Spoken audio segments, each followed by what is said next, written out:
Scotland is a land rich in natural capital.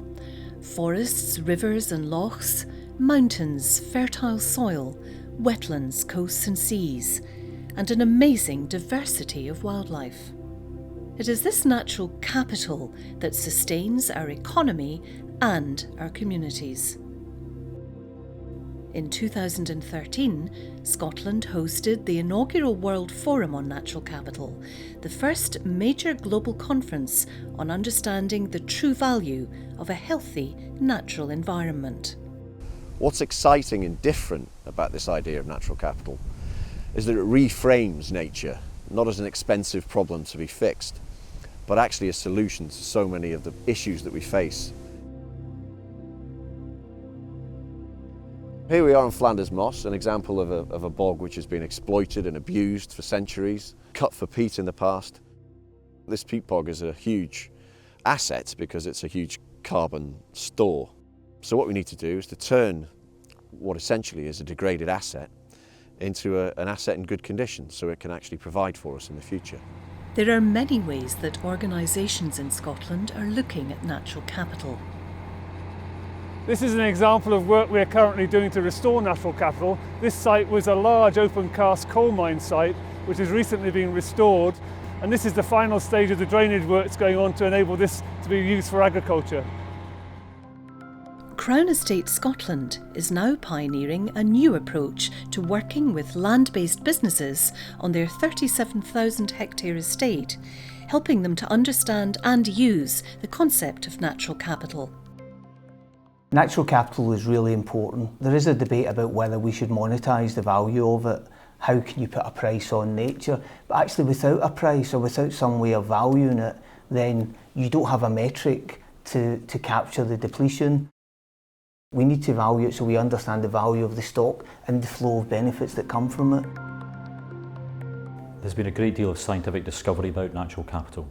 If we look at soils, for example, we're starting to appreciate that there is a biodiversity within our soils which has huge potential for biotechnology, for new management schemes for agriculture and forestry, and has even links to human health.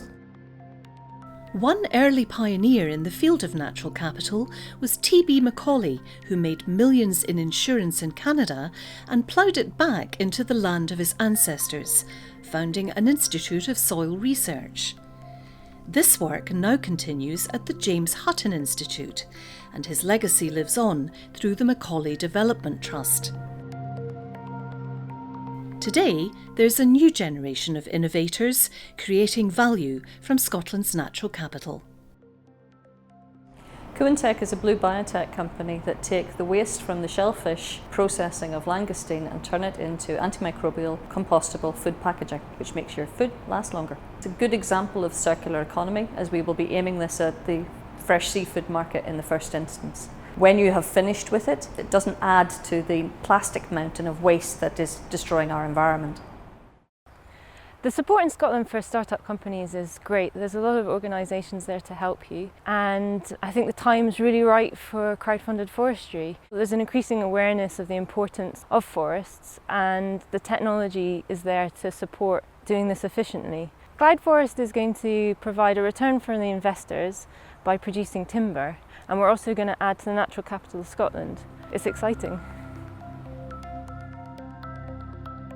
In Scotland, I think we're seeing real momentum behind this idea of natural capital and its application. Scotland is in many respects leading the way in demonstrating that there needn't be a tension between protecting our environment and our natural capital and growing our economy. They are two sides of the same coin. That's why Scotland was one of the first countries to sign up to the Sustainable Development Goals. It's why we were one of the first countries in the world to develop a natural capital asset index to allow us to focus on growing our stock of natural capital. And it's why we put so much emphasis on making sure that we tackle climate change, protecting the environment that our natural capital needs to thrive. The Scottish Environment Protection Agency is also taking an innovative approach to regulation. Their One Planet Prosperity strategy encourages businesses to go beyond just compliance with the law.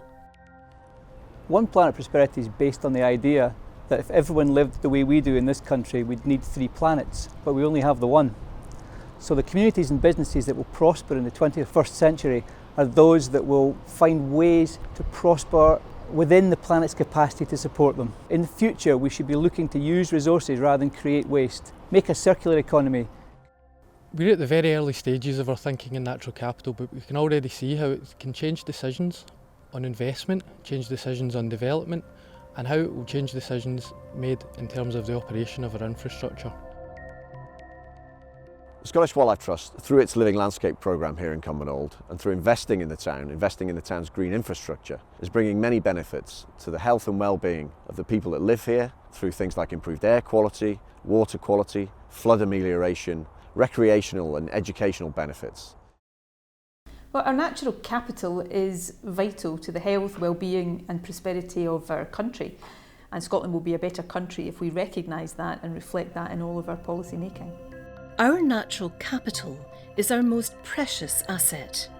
We need to recognise its value today if we're to preserve it for tomorrow. This is about the long term. We've got absolutely amazing landscapes and natural capital in Scotland, and we really need to invest and preserve these for the future.